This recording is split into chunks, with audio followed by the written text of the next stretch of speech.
Within the sales dashboard, select New Invoice. Once you've completed your invoice entry, at the bottom of the screen, you'll be able to see the NomiPay modal, where you can select how you would like to take payment.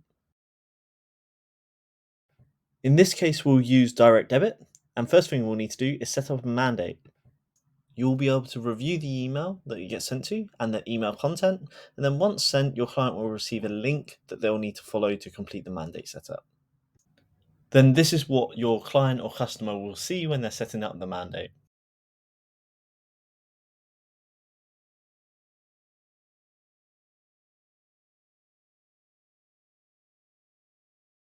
Once your customer has set up the mandate, you'll receive an email notification and you'll be able to start using direct debit within Nomi.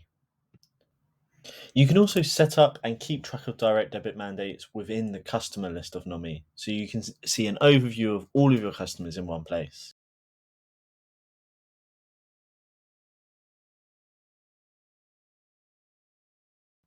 In addition to the email notification, you'll also receive an in-app notification, which when clicked will take you directly to the NomiPay section where you can see your mandate statuses.